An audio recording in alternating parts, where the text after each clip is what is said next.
Hai guys, welcome back to my channel. Selamat datang kembali di series Personal Finance bareng Sonia. Sebelumnya kita perkenalan dulu, nama aku Francisca Sonia Rikianto. Teman-teman bisa panggil aku Sonia. Aku adalah seorang personal finance enthusiast yang juga sering bikin series terkait intip karir dan juga series terkait lifestyle. Nah, di kesempatan kali ini aku akan bahas satu topik yang banyak banget di-request sama teman-teman aku di Instagram. Kak Sonia, investasi di mana aja sih? Di kripto, atau emas, atau reksadana, atau yang lain gitu. Banyak banget sih yang minta tentang tema ini. Jadi minta tolong dijelasin nih, Kak Sonia investasinya kemana aja gitu, dan aplikasinya apa aja. Karena yang tanya ini rata-rata masih newbie ya dalam berinvestasi. Sebelumnya, aku mau kasih disclaimer dulu ke teman-teman kalau yang pertama, video ini bukan ajakan untuk berinvestasi. Yang kedua, please do your own research, jadi jangan ditiru mentah-mentah ya. Yang ketiga, teman-teman harus sesuaiin dengan kebutuhan teman-teman masing-masing. Karena setiap kebutuhan itu pasti metode investasinya tuh berbeda-beda gitu, sesuai kebutuhan kalian masing-masing. Dan yang keempat adalah uang kalian adalah tanggung jawab kalian. Your money is your responsibility. Nah, terus yang penting lagi adalah sebelum teman-teman berinvestasi, itu penting kalau teman-teman itu harus punya yang namanya dana darurat dan juga asuransi. Kenapa? Biar teman-teman itu nggak nyusahin orang lain. Kalau misalnya kita tuh kenapa-kenapa gitu. Kita kenapa-kenapa, at least kita udah punya dana darurat, at least juga kita udah punya asuransi sendiri-sendiri gitu. Nah, next step-nya setelah teman-teman punya dana darurat sama asuransi tadi, kita baru masuk ke yang namanya investasi ini. Secara garis besar, untuk saat ini itu aku ada di 6 jenis instrumen investasi. Yang pertama, kripto atau cryptocurrency. Yang kedua, ada emas. Yang ketiga, itu ada P2P lending. Yang keempat, itu ada reksadana. Yang kelima, itu ada saham Indonesia. Dan yang keenam adalah saham US atau saham Amerika Serikat. Teman-teman kira-kira bisa tebak nggak proporsi komposisi aset aku paling banyak ada di mana gitu. Coba ada yang bisa tebak, kalau ada yang bisa tebak, coba di kolom komentar juga boleh diisi aja. Nah, tapi disclaimer dulu, ini adalah posisi saat ini ya, di awal tahun 2022. Bisa berubah seiring berjalannya waktu, tergantung kondisi ekonomi, tergantung kebutuhanku, dan juga tergantung moodku. Dulu di tahun 2017 sampai di tahun 2021 itu aku pernah punya yang namanya deposito. Tapi sekarang aku udah nggak punya, jadi aku senang banget karena kemarin akhir 2021 di Q3 2021 itu aku udah tutup semua deposito aku. Aku tutup karena menurut aku sesimpel bunganya itu kurang bagus aja sih, kecil banget gitu return investasinya. Aku jadi kayak merasa punya banyak opsi lain yang jauh lebih baik daripada deposito di bank. Akhirnya semuanya itu udah aku tutup setelah 4 tahun punya deposito dengan komposisi yang lumayan besar sih sebelumnya. Nah, terus teman-teman pasti bertanya juga kan, 6 jenis aset, Kak nggak pusing gitu, cara mengelolanya gimana sih gitu.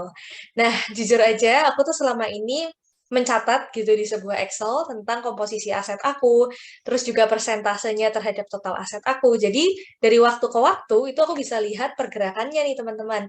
Kira-kira komposisi aset aku saat ini di saham misalnya berapa persen sih dari total aset, di P2P lending itu berapa persen sih dari total aset, seperti itu. Di awal tahun 2021 kemarin, itu aku paling banyak investasinya masih ada di saham. Lebih tepatnya paling banyak itu di saham Indonesia.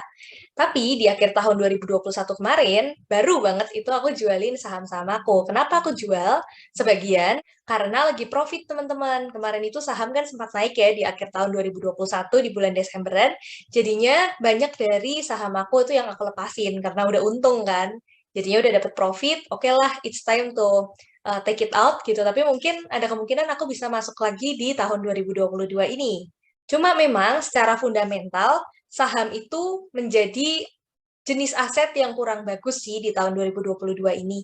Karena adanya perang dunia ketiga, itu menyebabkan aset-aset seperti saham dan juga cryptocurrency itu bisa dibilang kurang bagus gitu kalau posisi untuk saat ini. Apalagi ditambah dengan adanya isu tapering yang terjadi di tahun 2022 ini, di mana inflasi itu naik banget. Nah, tadi kan kita tebak-tebakan nih teman-teman, mana aset yang aku punya paling banyak gitu. Di ranking yang pertama, itu aku sekarang paling banyak itu ada di peer-to-peer lending atau P2P lending. Apa itu? Jadi konsepnya itu gini, seperti misalnya ada sebuah perusahaan kecil, usaha kecil yang membutuhkan uang. Akhirnya dia pinjam uang ke perusahaan P2P lending ini. Nah, aku ini di sini posisinya adalah sebagai orang yang meminjamkan uangku ke orang-orang atau small business itu yang membutuhkan uang. Nah, dari situ apa yang aku dapatkan? Yang aku dapatkan adalah bunga. Jadi aku akan dapat return gitu berapa persen gitu setahun. Untuk P2P lending sendiri itu menurut aku cukup bagus returnnya, range-nya ada di 12 sampai 20%. Tapi dipastikan juga teman-teman harus mencari aplikasi yang legal. Lalu untuk ranking kedua dari posisi investasiku saat ini yang paling banyak ada di saham. Sahamnya ini terutama di saham Indonesia ya. Aku juga pegang sebagian kecil itu di saham Amerika Serikat atau US.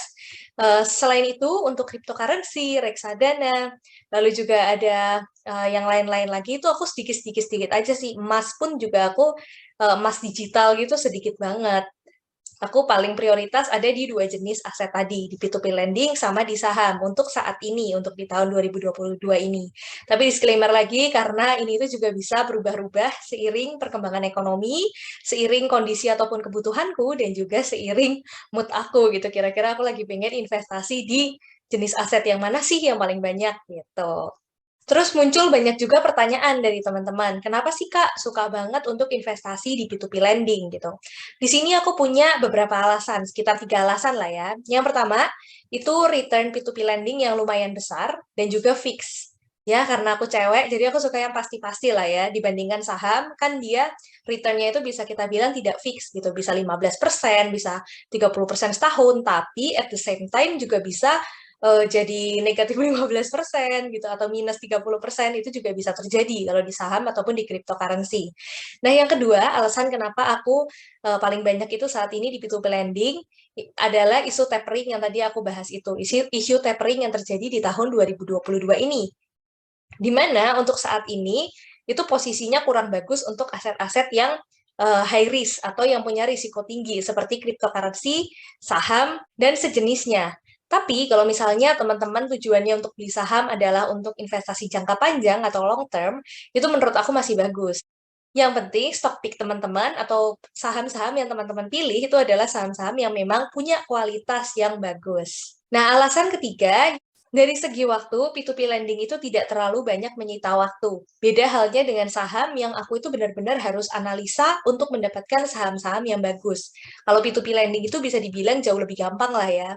Apalagi 2021, 2022 ini, aku tuh tambah sibuk, jadi udah nggak ada waktu untuk ngelihatin lagi nih teman-teman pergerakan harga-harga saham. Seperti waktu dulu aku masih jadi mahasiswa misalnya yang secara waktu punya banyak waktu lebih luang gitu.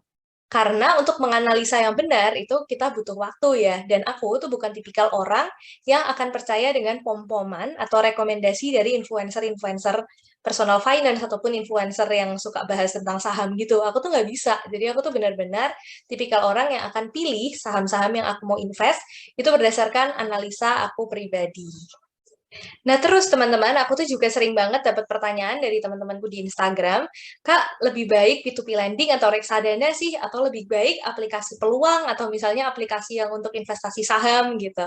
Jadi sebenarnya ini tuh nggak ada yang lebih baik, lebih buruk. Tapi memang kita harus sesuaikan dengan kebutuhan kita masing-masing. Cuma kalau preferensi aku pribadi, kalau pertanyaannya adalah P2P lending atau reksadana, Kak, aku sih jauh lebih pilih P2P lending karena menurut aku ya, berdasarkan pengalaman aku itu reksadana itu return-nya kurang seksi gitu, dalam tanda petik kurang seksi ya, kurang bagus gitu lah, kurang besar untuk aku.